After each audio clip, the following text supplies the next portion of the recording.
Hi there, this is John Frenay, and welcome to an Encore presentation of our Legacy Business Spotlight. These are best done in person, and with the current state of emergency restrictions, that's just not possible. So we will be re-releasing our past episodes every Saturday at noon until this pandemic is in our collective rearview mirror. Until then, enjoy this Encore presentation of our Legacy Business Spotlight.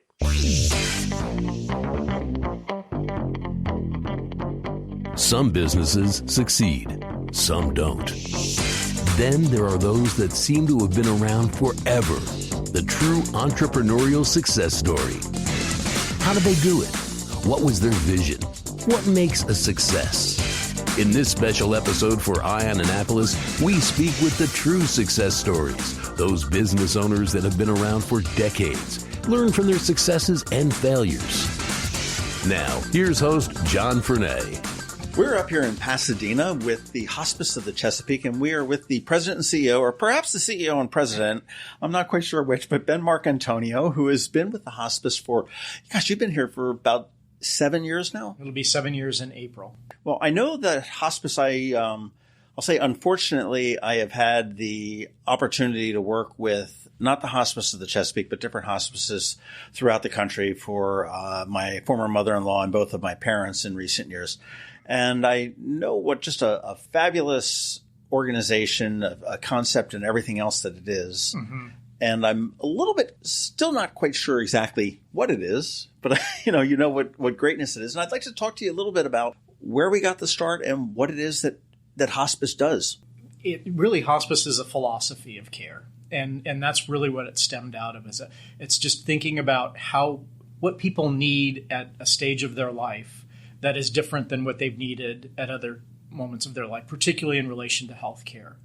And it grew out of this philosophy and movement, really. It started in England in the late 60s by Dom Cicely Saunders. And she was a nurse who was no longer able to practice as a nurse because of a back injury, became a social worker. And as a social worker, began in her role as a caregiver, I should say, really just recognized that people's needs when they were dealing with serious illness and terminal illness in particular were different slightly than what people needed with relation to other illnesses or other stages of illness. And that was that they didn't only have physical needs, which she recognized as a nurse, but had emotional needs and kind of logistical needs that didn't come up in other times in healthcare. And she started to address that in her work as a caregiver, particularly with cancer patients who she was working with in London.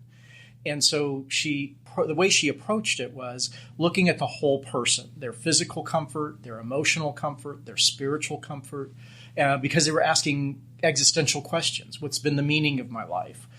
What's going to happen to me? What's going to happen to my loved ones? And she really listened attentively to that and responded to that from all those dimensions. Interestingly enough, when it came to managing physical pain, she found that the healthcare system in England, as it was in most other places, resistant to using more aggressive pain management with morphine and other things. But she was pushing and saw the need for that. And so a physician friend of hers said, well, the only physicians are going to listen to you is if you become a doctor. So she became a doctor. She took that philosophy and practice of care, looking at the whole person, and shared that with others. And it ended up coming to the United States.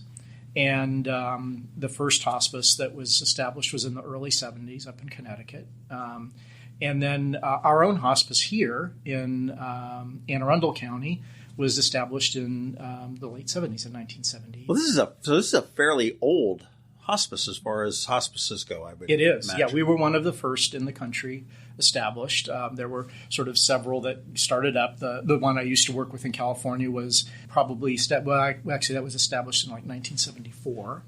Well, I'm actually shocked that the concept of hospice is so recent. Mm-hmm. I would have thought that this would have been something in the 1700s. Well, interestingly enough, it was. So it's this iteration of it is recent, but it's really ancient in many ways. And it's about companioning people in their journey, which is our mission statement, right? Of caring for life throughout the journey of illness and loss. And it was the practice of particularly religious communities and other leaders in the community that served the medical needs of people in the Middle Ages and earlier. They called it like a soul accompaniment. They called it an anamakara. In the Gaelic cultures and the European cultures, it was more of the monastic support or the community support for people who were living with illness and dying. Interesting. So, but I mean, the basic concept of hospice today is the care, and that's defined as physical, mental, spiritual, and everything else for people that are terminally ill or at their end of their life. This is an option which I personally feel that everybody should take advantage of if they possibly can. This is to make people feel as comfortable, however they want to define that, throughout the life. Am I correct on that? You are, in that those needs are related to emotional support and questions that people have, the thoughts and feelings that they have, the physical pain. The conditions change more significantly and more frequently in the latter stages of life than they do in other progressions of illness earlier on. Yet, what we've learned in hospice care, that when we care for people in that way, that holistic way, and really listening for, is this a physical pain that they're talking about, or is it more of an emotional pain? Or is it rooted in some sort of spiritual tension that they've in their life of lack of forgiveness on their part, or giving that to others, even decades maybe earlier?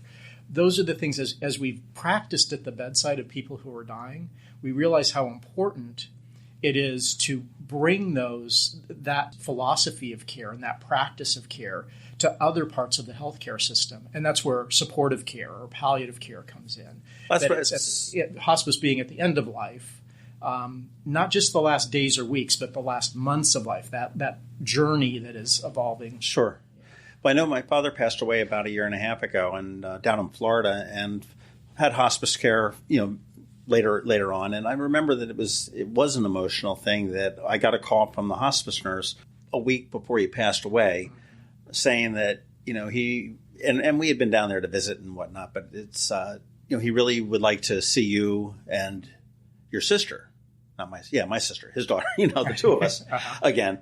And, so we, and that was just absolutely amazing. It wasn't, he needs more morphine, he needs more whatever. But I also think that you guys are a medical provider, but you've got to be kind of at odds with some of the traditional medical providers, if you will.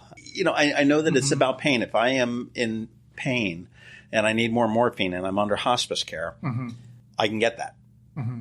So yeah, it's different depending on the illness that the person's living with. So we think of pain and we think of maybe physical pain related to, cancer and where it's located in the body or something. But for somebody who is at the later stages of heart disease, and this is where, hospice has been traditionally, especially in the 80s and 90s, and only more recently in the more recent decades, related to other illnesses besides cancer and AIDS and some other, really significantly identified as terminal illnesses. But with heart disease, it may not be like a physical pain, like a shot of pain, but it might be the labored breathing and the anxiety that comes with that.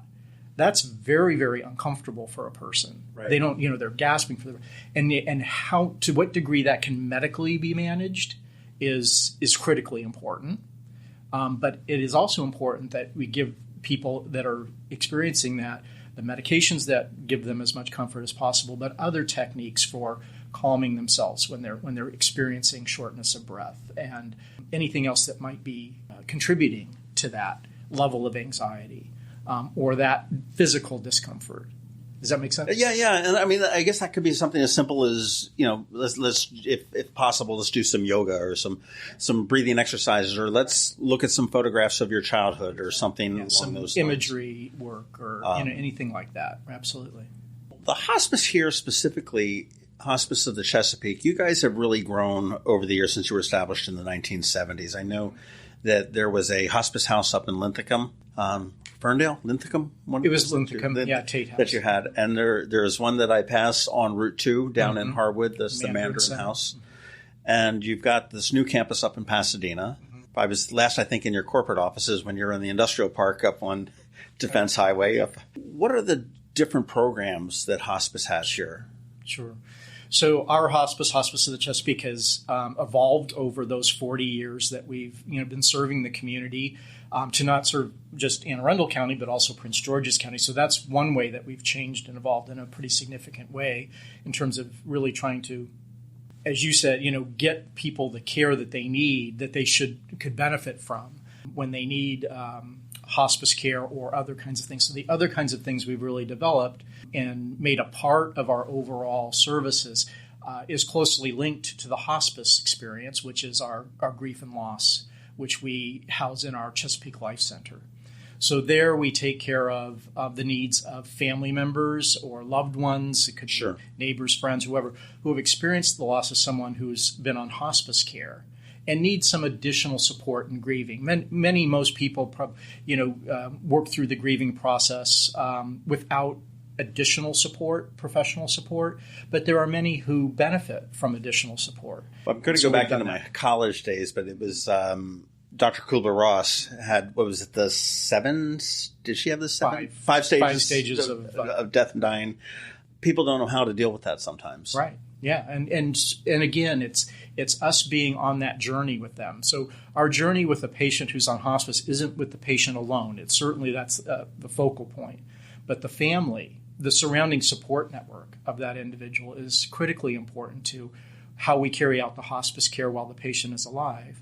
But it's also that we're there for people after the loss of the loved one. And as you said, that additional support, or just even knowing that that's there, is comforting for people. And then their comfort level of accessing that care, we try to make that as open and inviting as possible should they need it. And our Life Center has been a critical component of our services, both here and in Prince George's County as a whole. And then we've realized that because of our expertise in working with family members, friends who have lost someone in hospice care, we've developed an expertise that could be of value to people who have other kinds of losses. And so about 50% of the people we care for in our Life Center are people who are dealing with grief and loss that haven't had a hospice experience necessarily, but have had a tragic loss of some other sort. So somebody may have died of suicide. Addiction-related. Car accident or something like that. Unexpected loss, like a car accident, right. What is the cost of all this to the patient and to the family and whatnot there? How does that work? With hospice itself, there's typically little or no cost. It's primarily covered by Medicare for many of our patients because they're on Medicare, or other private insurances that all have some hospice benefit. No one for us, because we're a community-based nonprofit hospice, no one who needs our care, regardless of their ability to pay or inability to pay, would be charged for those services. That's where our philanthropic support is so important to help us carry out that mission. Anything related to the hospice diagnosis, be it cancer or heart disease or whatever, anything related to that, the medical equipment, the medications, we are paid through the insurer on a daily rate to cover all of those, and then we have to manage within that compensation.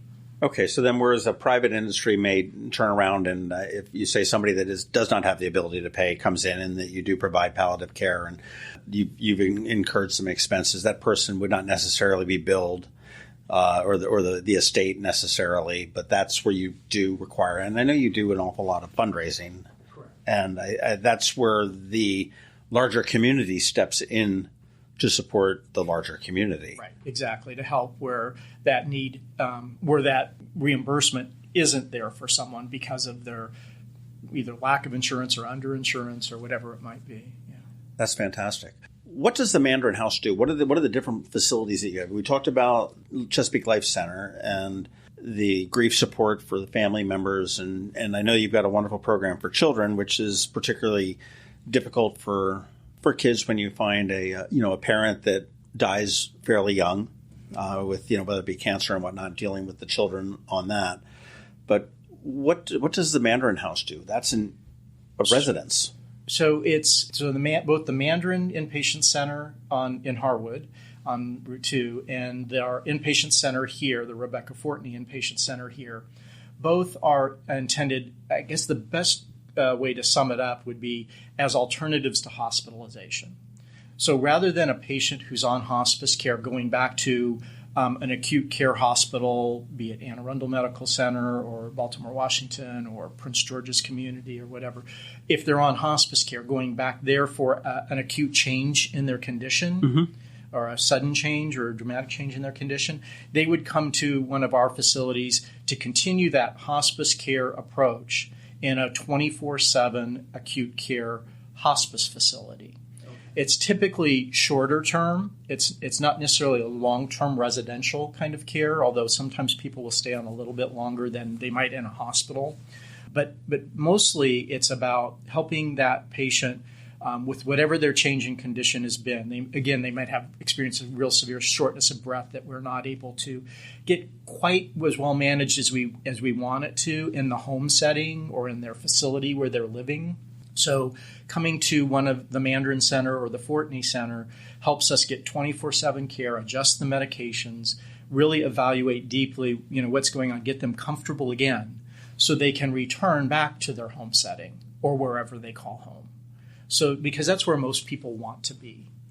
Now, sometimes people come there and they end up transitioning there, and so their death occurs in one of our facilities. Okay. But just as often, if not more, our goal is to help people get back to their home setting where they want to be, which is the most comfortable place to be, exactly. without a doubt, and with them having achieved a level of comfort that we may not have been able to achieve without them coming into the inpatient center. You mentioned going back into the home setting and whatnot. Now, hospice will go wherever it needs to go. Wherever people call home. Their own private residence, home, apartment, whatever it might be. Assisted living, more and more people are choosing to go into assisted living facilities for more support, more community, whatever it might be. So we definitely provide care there. In skilled nursing, where there's more skilled need because of a person's physical condition, we provide hospice care there, as well as our supportive care services, what's been known as palliative care. We do those in all of those settings as well. Just sort of a stupid thing. I just realized about a month ago that there's an extra I in palliative care. I always thought it was PALLATIVE, and all. I'm like, where did that extra I come from? I had to look it up. It's a Latin. and figure it out. It's like, okay. What is Chesapeake Palliative Medicine, speaking of the crazy I that's in there? Well, that's a great question, because a lot of people don't understand what palliative is or means, and basically it does mean comfort care, right? But what we found is that term itself doesn't really resonate well, and so though our approach to the specialty of palliative medicine is still the practice we do, we have now changed the name of our Chesapeake Palliative Medicine services to Chesapeake Supportive Care. And so supportive care is to communicate that kind of overall surrounding support of a team that will work with someone no matter what stage of illness they're at. They may not need hospice care yet, but they could benefit from that whole person care, conversations about what their goals of care are, addressing their medications, finding the best levels of comfort for themselves as to where they are at that time. So Chesapeake Supportive Care is the service line that we are now providing that brings palliative care to people. Okay, you said that does not necessarily need to be under, quote, hospice care for that. So that may be somebody that is dealing with cancer that has not been terminally diagnosed at this point? Right. They might be at an early stage of that. They're still undergoing treatment for, it could be chemotherapy, radiation therapy, combination thereof, for cure, looking to fight the illness. But they incorporating that supportive care physician, nurse practitioner, social worker can bring another dimension to their care, identifying ways in which they need to cope with that, to find comfort physically, spiritually, emotionally with that process, and to understand, what their choices are along the way. All the way along. And in this type of a care, I mean, is this just you sort of breeze in, check on the people and head on out, or is it more extensive? So our palliative care providers, physicians, nurse practitioners, typically that's who you'd have your first appointment with for a palliative care consultation visit.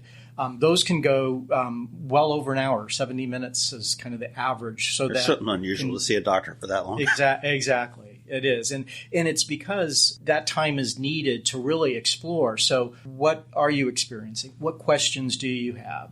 What do you hope to achieve through your care? And to really understand the person's values, get a real good sense of what their understanding is of their illness and what the progression of that illness might be, so that that time is needed and those practitioners are trained to have that kind of conversation that goes into that kind of depth.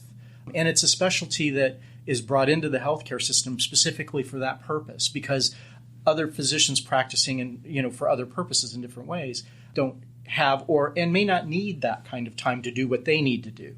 And our palliative care providers then become a part of that broader team by engaging in that conversation and bringing what they've learned in partnering with the patient and family going forward for their. It's really a time-intensive thing, which is certainly time well spent. Well, you think about it. I mean, you wouldn't rush a surgery, right, that needs the time that it takes to do an intricate surgery. The surgeon's not going to, they're going to find is the most efficient way to do it. But if it takes an hour to do it, it takes an hour to do it. To get a sense of what a person's needs are, their understanding of their illness, what they want, for the future of their last weeks, months, years, maybe of life, that takes time. And so we devote that time. Seems like this would be a great thing to have, like just in general. When you go to your pediatrician when you're perfectly healthy, just to have the social worker and everything else throughout there. Exactly. What don't we know about hospice? What's something that would surprise most people to know, whether it be the Hospice of the Chesapeake or whether it be just hospice in general? I think I don't know if it's most surprising. I think what's most unfortunate is that people still aren't getting the hospice care to the extent that they could truly benefit from it. In other words, people are accessing hospice care still very, very late. People are still thinking about hospice as something that can help them only in the last days or weeks of life, rather than the many weeks or months of life leading up to that, where they can really get the support and really have the accompaniment on their journey to experience comfort, healing when cure isn't available, but healing of emotional state or spiritual elements, or even, again, physical comfort. People live with physical discomfort much longer than they need to because they associate hospice with imminent death. That's the end of the road. And it's not imminent death. It's about final months of the journey of life. Just like we prepare for birth for up to 9 months before, that's a very comfortable thing for people.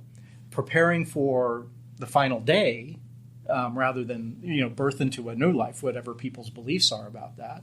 Why not prepare longer for that leading up to it and take care of ourselves and each other in that way? My mother passed away very quickly, and when hospice had come in, it was literally days. My father was a little bit longer, and I remember they came in probably 6 months before he passed, and it was like, okay, well, we'll be back in, a couple weeks to check on you. And it was just sort of this, oh, hey, how you doing? Okay, great. Good to see you. We'll look under here. We'll look over there. We'll poke you here. And do you need anything else? And off they went. Mm-hmm. And then certainly as it got a little bit closer toward the end of his life, it was a little bit more frequent and I could really evaluate there. And that was something that I learned with the second death that I had experienced of my parents.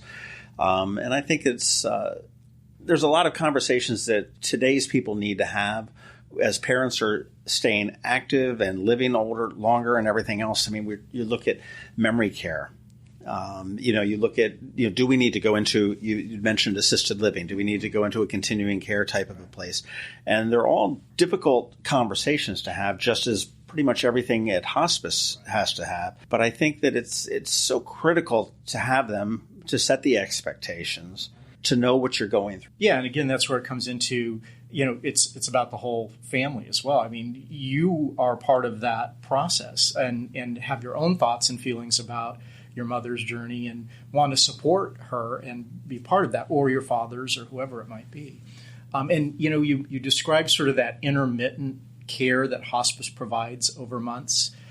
Each of those visits should be, and I believe is, not just with our hospice, but all hospices, I would hope. Each of those interactions is gaining important information about what's happening and listening for, is there a change in this condition physically or otherwise? Are they talking about some things? Or is there sort of a veiled question about their meaning of life or the goal that they have? The goals of their care come through in those important meanings about, they want to be comfortable, but they want to stay alert. So altering the medication in such a way so that we get them to the most comfortable place without having them be sleepy or drowsy. And then that might change later on. That might be that they'll accept being a little more drowsy to gain a little more comfort. In each of those interactions that our nurse or our social worker or our aide or even the volunteer who's in there is gaining information about and assessing what are the true needs of the patients and what are their goals, what it means comfort for them,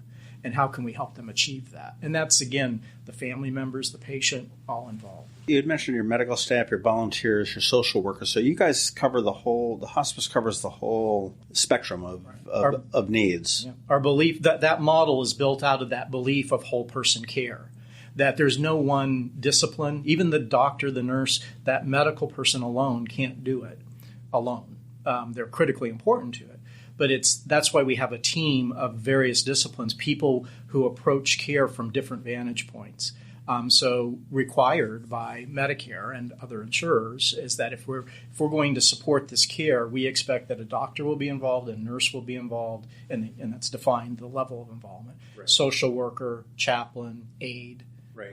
And even volunteer is a required. What does a volunteer do at hospice? Oh, many, many different things. But I'm sure they're making copies. Yeah, so there's that administrative. But in terms of like the direct patient care volunteers, they'd also do a wide range of things. Everything from sitting at the bedside or in the home with the patient, so a family member can go to a movie or go to the grocery store. Or they might have a shared interest with the patient of, literature and reading or music. And so they share that with them in a unique way that maybe the family members don't. So there's being at the bedside, companioning that person as a volunteer. There are some people who have unique skills, like what we call the healing arts of Reiki or comfort touch.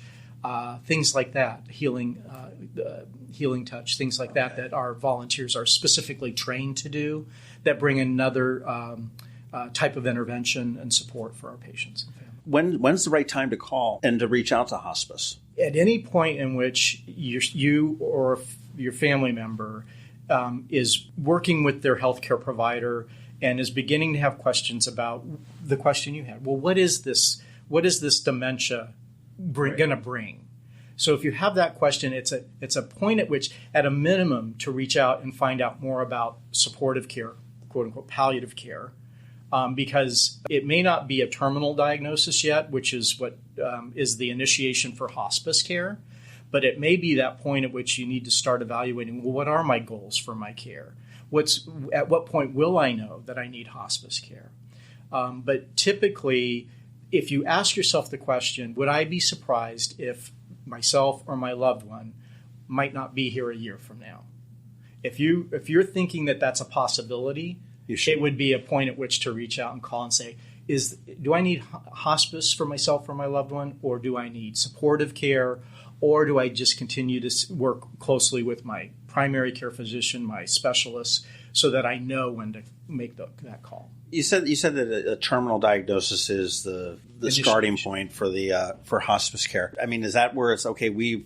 Let's just use cancer for this point. Okay, I've been diagnosed with some sort of a cancer, and I've gone through chemotherapy and radiation, and I'm in remission. That's not terminal at this point. I mean, at this point, thankfully, we're to the point where we can control and beat a lot of cancers. But at some point, then, if it comes back and they say that the radiation and the chemo is not working, and that's at the point where you guys would enter the picture? Sure, and the physician makes that determination. So it's in collaboration with the physician. It could be, again, your primary care physician. It could be one of the specialists involved in a person's care. That's who determines the prognosis based on the diagnosis and where that person is in their experience of that illness.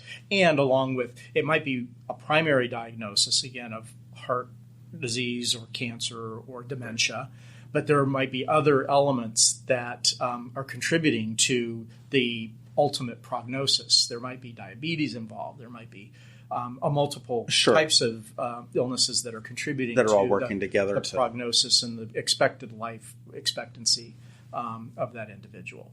Again, so that we can make the best determination of getting them the right care at the right time in the best possible setting. Is there a typical time frame for hospice care?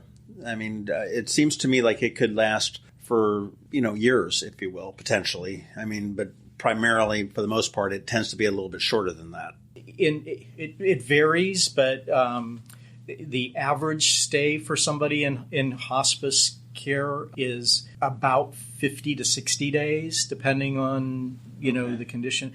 That could be longer. As we said, the benefit, the hospice benefit, is designed to support people for 6 months, sometimes more, because people live and die differently. You don't know what your body is going to do. Exactly. And sometimes it's less. What our goal is always is to make sure that people get the richest benefit of what we do for the time that's most appropriate for them. And we believe that that's typically more like months than weeks or days. So that, again, we can really do those kinds of intermittent visits in the home setting or the facilities where people live and help them uncover what their needs are and determine, based on their goals, what kind of care is designed for them. Well, if nothing else, I mean, I see this as a great analogy as far as giving birth, but the preparation for the end of life, and that it not just the patient, for the for the family and everything else. This is what's happening. This is what to expect, as opposed to the phone call that you get at in the middle of dinner saying that your loved one has passed on, and then the next stop is at a funeral home and everything else like this. This is able to turn around and bring peace, and let the person who is affected bring in their family, the people that they care about, to say goodbye. I mean, I hear all these wonderful stories about these people that have a little bit of extra money. And they say, I've got 6 weeks and I want to throw a hell of a party.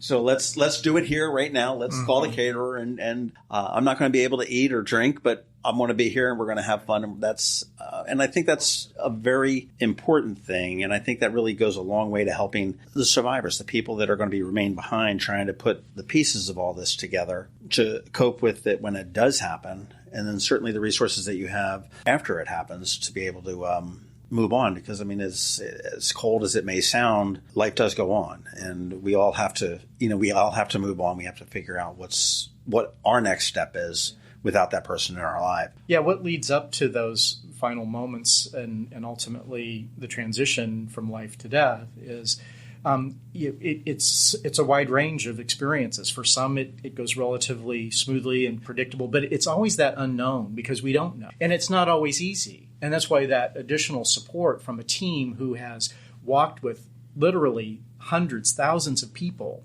on this path can bring a lot of knowledge and expertise. We can't predict everything, but we can try to help people know what to expect given the course of their illness. Which is something that a medical doctor typically cannot. I mean, typically they're based on let's treat the illness, let's treat the pain, let's treat this, and try to get them better. I find most doctors are, and which is certainly a laudable goal. But they're much more in the mentality of curing, and we're our physicians the specialty of palliative care, which is the hospice approach to medical care, is to anticipate, well, what's going to happen next with this illness. Now, your specialists and your primary care can give you certainly good information about that and such, and that's why we work very closely with community physicians. We don't just segment off. Right. We really work hard to stay in touch with the primary care, especially if they want to continue to be engaged, or their specialists, be it, again, a cardiologist or an oncologist or whoever that specialist might be. Well, it is a team effort. I mean, it is, as you said, from the primaries to the hospice to the volunteers to the social workers and everything else. I know in the spring you always do have a big gala, so if you can attend one of the galas, certainly do that. That is a wonderful way to support. You do raise an incredible amount of money. I know my friend Steve Samaras, I believe, was your MC last year, and I remember he said, "I hate my wife. She volunteered me for this, and I have no idea what I'm going to do." Well, he did remarkably well. He did really well. There's plenty of ways to offer support, and it's something that this is when I consider the support that you would give to the hospice. This is really giving back to the community itself. Well, it's not. We're, as we talked about earlier, we're become such an important part of the fabric of the community here, through events that we do, through where we serve people, because we serve people at every stage of life. You mentioned pediatrics earlier. We take care of children who are both themselves experience terminal illness, or they have lost or are losing a loved one, a parent, or a grandparent, sibling or something. Sibling. So some of our events are geared toward that, both educationally or in terms of philanthropic support, or just acknowledging people's experience and journey with children's illness and loss. Our veterans program, and so the ways in which people experience life is also it's just part of what they will experience in their last stages of life. Mm-hmm. And that's where we discover what's really important to people, and their military experience, their family, their questions about what they've contributed. All that comes through, and that's reflected in what we do in the community and the way in which we try to communicate with people in the community, through whether it be fundraising events or educational events, or us supporting our partnerships with hospitals in the area, with other nonprofit agencies that provide different kinds of care than we do, but complementary to what we do.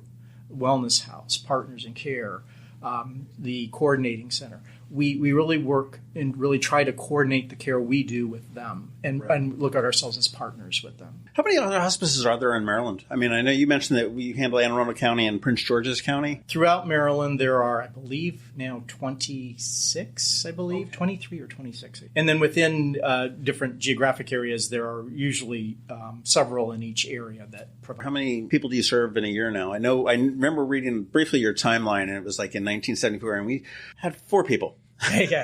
Yeah, we served 4 people in that 1 year.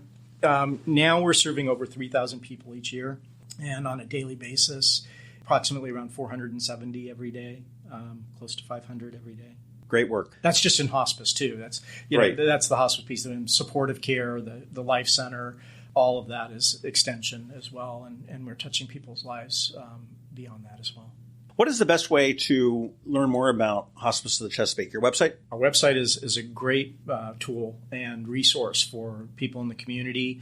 So I'd encourage people to go to our www.hospicechesapeake.org. We also do a lot of different community education events. We do Facebook Live topics on a regular basis that have become a great resource to the community.